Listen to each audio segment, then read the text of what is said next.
मेरे दोस्तों, मेरे साथियों, मेरे बड़े बुजुर्ग, मैं आज आप लोग के सामने हमारे भोजपुरी पेंटिंग में यानी भोजपुर में बहुत से जो मेरे भोजपुरवासी हैं, कभी कभी उनकी वो ज़िंदगी भी याद होगी जो हम लोग कुछ साल पहले जब कच्चे कच्चे मिट्टी की बनी हुई दीवार देखने को मिलती थी। आज के दौर में हर घर पक्के की हो गई हैं, ईंट की हो गई हैं, तो हमारी खूबसूरती धीरे धीरे जो देखने को मिलता था दीवारों पर पेंटिंग के माध्यम से, वो मर गया है। या कभी कभी अभी कुछ कुछ झुग्गी झोपड़ियों जहाँ बेचारे गरीब तबका के भी कुछ लोग हैं, जहाँ अभी हम लोग को कहीं कहीं देखने को मिलती है। भोजपुरी पेंटिंग आप सभी जानते हैं कि इसको धीरे धीरे हम लोगों ने एक जगह जो पहले बीत चुका है उसको हम लोग एक पोर्टल पर लाने के प्रयास कर रहे हैं। भोजपुरी पेंटिंग में बहुत सारी चीज़ हैं जो हम लोग बात कर सकते हैं। ये आज से नहीं है, करीबन बहुत पहले से चली आ रही, पर हमारे यहाँ हमारे जो कोइलवर से जो इधर भोजपुरवासी है, जो भोजपुरी भाषा जानते हैं, इस पे कभी उन्होंने मंथन नहीं की, कभी उन्होंने ये जानने की कोशिश नहीं की कि ये आखिर है क्या, आखिर ये कहाँ से आया, कैसे लोग इसको जाने, कैसे उसमें से कोई आके दीवार को सुंदर बना देता है। और ये गिने चुने लोग होते थे, चाहे गिने चुने महिला होती थी, जो वो दीवार पे या फिर आपके घर में खूबसूरत से वो बनाती थी, लेकिन उनकी दर्जा कहीं नहीं मिलती थी, क्योंकि इस चीज़ को वो लोग अनदेखा करता था कि ये ऐसे ही बना दी, कुछ बना दी, लेकिन देखने में सबको खूबसूरत लगता था। जहाँ तक हमें ये मानना है, हम लोग भी देखते थे तो लगता था कि अरे बड़ी अच्छा से, जब हम सीखते नहीं थे, चाहे इस क्षेत्र में नहीं थे, जब हमने बचपन देखी तो हमने ये देखा कि अरे दीवार पे तो बहुत अच्छा से उसका कोई मिट्टी से ही कुछ चीज़ बनाया हुआ है, कोई कलरफुल, और चूने की उसमें ज़्यादा ये होती थी, क्योंकि उसमें रंग का एक दायरा सीमित थी। तो गिरुआ रंग और रामराज मिट्टी और ये चूना, तीन चीज़ का वो प्राथमिकता अपनी दीवार पर ज़्यादा देखने को उनको मिलती थी।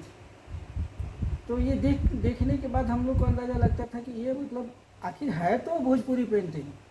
आखिर भोजपुर में ये भोजपुर का एक फॉर्म अपना जो है, ये कहीं से न कहीं से तो आया है। ऐसे अगर मिला जुला के बात करें तो कभी कभी मतलब बर्लिक पेंटिंग भी भोजपुरी का एक मिला जुला असर होता है, क्योंकि कोई होता है तो वो एक कला दूसरे कला से स्थानांतरण होता है, बदलाव होता है, एक दूसरे से थोड़ा बहुत भिन्नता के साथ उसका समावेश एक दूसरे में देखने को मिलता है, क्योंकि चीज़ वही होता है, एक फॉर्म जो होता है वो थोड़ा थोड़ा चेंज करते आता है। तो ये सारी चीज़ हम लोग देखते हैं, और उसमें देखने के बाद जब हमने उसमें खोज किया तो बहुत सारा चीज़ उसमें देखने को मिला, बहुत सारा चीज़ श्रृंगार मिला,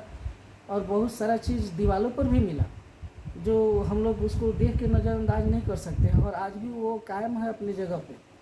और उसको खोज करने के लिए बहुत से हमारे बड़े भैया, सर, बुजुर्ग और बहुत लोग देखे इसको कि आखिर ये है, उस फॉर्म है। तो जो फॉर्म है और उसकी जगह अगर हम यहाँ के चित्रकार या फिर हम यहाँ के जो फोक कलाकार हैं उस पर गहन चिंतन थोड़ा कम कर रहे हैं, क्योंकि हर कोई आज के आधुनिक दौर में हर किसी को आगे चलने के लिए अपने आप को हर चीज़ से संतुलन बनाना पड़ता है। उनकी आर्थिक स्थिति भी कुछ थोड़ा उनके ऊपर ज़्यादा हावी रहती है, तो वो डायरेक्ट भोजपुरी पेंटिंग को लेके उतारना मतलब हो सकता है बिके ना बिके, कोई ले नहीं ले, लेकिन उस पर काम थोड़ा सा कम हो रहा है। लेकिन हमारी प्रयास है, हमारी संस्था की प्रयास है कि इस पे काम हो और इस पे ज़्यादा काम हो। मैं इसके लिए थोड़ा सा हर चीज़ एक ड्राइंग बेस बनाकर हर चीज़ अलग अलग पहलुओं को समझाने की कोशिश करूँगी, क्योंकि आगे हम सेमिनार लेके चले तो हम हर चीज़ के बारे में उनको बताएं कि एक बारात था, बारात में क्या क्या होता है, दीवार पे अगर हम लोग जाते थे तो दीवार पर क्या क्या बना हुआ देखते थे, जो आप लोग अभी नहीं देख पा रहे हैं। और सबसे बड़ी बात है कि आज की जो पीढ़ी है वो एकदम पूरी तरह आधुनिक युग में वो खो चुका है। वो हर चीज़ चाहता है कि यूट्यूब से हमको मिल जाए, यूट्यूब से हम कुछ सीख लें, यूट्यूब से, जबकि सही जानकारी यूट्यूब के माध्यम से नहीं होती है। यूट्यूब एक अपना एक अलग उसका अंदाज है, उसका एक अलग एक बेस है और अलग उसकी प्राथमिकता होती है। लेकिन चूँकि उनको करना क्या होता है, उसको समझना पड़ेगा कि यूट्यूब क्या देगा और आपको सीखने के लिए क्या बेटर हो सकता है आपके जीवन को। तो वो अपना माध्यम थोड़ा सा भोजपुरी पेंटिंग में कम बना रहे हैं और जो चीज़ पहले से प्रचलित है उसको थोड़ा सा वो ज़्यादा टेकअप कर रहे हैं। आगे कलाकार भी हम कुछ कुछ देख रहे हैं कि इस पे अपना केंद्रित न करके और दूसरे की कला को केंद्रित कर रहे हैं, जबकि इसमें अगर वो करे तो जगह उनको काफ़ी मिल सकती है, क्योंकि ये अभी धीरे धीरे ये है, इसका स्ट्रगल एक दिन अपने आप को एक अच्छा कलाकार बनाएगा, एक अच्छा आपको भी एक मतलब उसको क्या कहते हैं कि आपको भी एक लोक कलाकार के रूप में अपने आप को स्थापित होगी। आपकी भी एक दिन कला की डिमांड होगी, आपकी एक क्योंकि आप ये देखिए ना, भोजपुर की जो भी भोजपुर भाषी जो है वो कहाँ कहाँ पे है, कहाँ कहाँ प्रचलित है। और आपको इस चीज़ को देखिए कि आज आप एक चीज़ सीख रहे हैं, इसको हम आगे लेके जाएंगे तो हम कितना जगह जा सकते हैं। किसी चीज़ का दायरा सीमित है, किसी पेंटिंग का दायरा सीमित है, तब उसको वहाँ तक जगह मिली। लेकिन आपकी दायरा जो है वो बहुमूल्य और बहुत जगह पे है, तो उसको आप केंद्रित नहीं कर रहे हैं।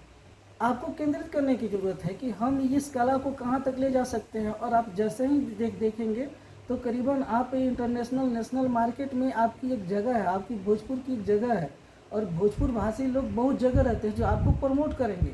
और आज न कल, क्योंकि सबसे बड़ा बात है कि कोई आपको प्रमोट तब करेगा जब आपकी काम अच्छे होंगे, आपकी कामों को रुचि में, आपकी काम में जो वो अच्छा चीज़ देखेंगे और वो देखेंगे कि हाँ ये चीज़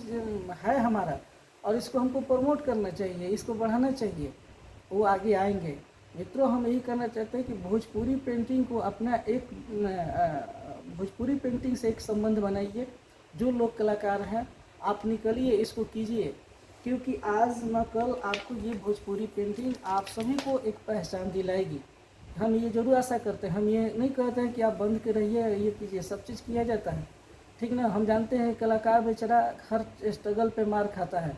चाहे वो पॉकेट से मार खाए, चाहे वो कलर से मार खाए, चाहे ये वो करना बहुत सारा चीज़ चाहता है, लेकिन उसको नहीं मिलती है। समाज तब समझता है जब आप फिट होते हैं, तब तक वो आपको एकदम ऐसे ही आपको गैस जैसा वो व्यवहार मिलता है, क्या ठीक है आप कलाकार हैं। जिस दिन आप हिट करके आपको वो तुरंत आपको सरकार संतुलन आपके साथ बनाने लगेगा कि हम इनका इंटरव्यू ले, ये ले वो ले। लेकिन तब तक कलाकारों को बहुत सारी झमेला में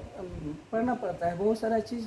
सीखना पड़ता है, बहुत सारा चीज़ को निकालना पड़ता है, स्ट्रगल करना पड़ता है, कुछ बातें भी सुनने को मिलती है, घर वाले भी बर्दाश्त नहीं कर पाते हैं चूँकि उनको भी घर चलाने के लिए, घर गृहस्थी संभालने के लिए उनको भी कुछ आर्थिक स्थिति से मजबूती मिलनी चाहिए, जो नहीं मिलती है। अंततः कलाकार घबरा के अपना दम तोड़ते हैं। मैं यही आशा करता हूँ कि ये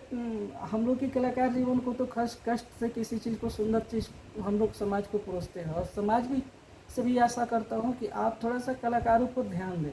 क्योंकि आप लोग आज हम अपने पॉकेट से लगा के करते हैं, लेकिन जैसे ही कुछ करते हैं आगे बढ़ते हैं तो आप थोड़ा सा कलाकारों को अगर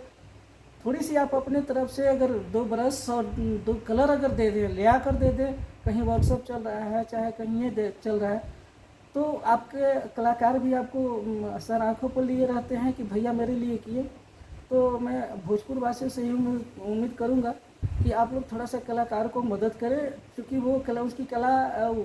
ब्रश और कलर के बिना मरी जा रही है, और वो अपने पॉकेट से जो लेके चलना चाहते हैं, कहीं कहीं पे वो अपने आप को फ्लॉप करते हैं। जैसे एग्जीबिशन करना पड़ता है, कहीं उनको गैलरी देखनी पड़ती है, तो किसी चीज़ का डिमांड इतना होता है कि अगर एक कलाकार को अगर एग्जीबिशन करना हो तो बहुत सारे पैसे लग जाते हैं। तो उसमें लोग यही सोचता है कि हमको उससे क्या फ़ायदा। आपके फ़ायदा हो या ना हो,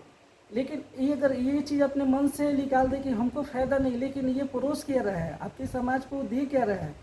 इसकी पेंटिंग में है क्या, ये आपके समाज को पूरा सौंदर्यीकरण के साथ, एक मजबूती के साथ आपकी संस्कृति को वो आगे रख रहा है। क्योंकि आने वाली आपकी पीढ़ी ये बता दे कि ये चीज़ हमारे भोजपुर की है, तो वो भी कुछ दे रहा है आपको। लेकिन आपको उसको हर चीज़ से व्यवसायिक ढंग से उससे उससे आप मांग करेंगे,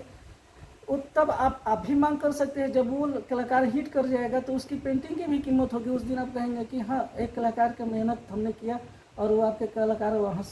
सफल हुआ, तो आपकी जीवन हिस्ट्री में भी उसका नाम चलता है कि हाँ भैया का ये दिन से आज हम यहाँ पहुँचे,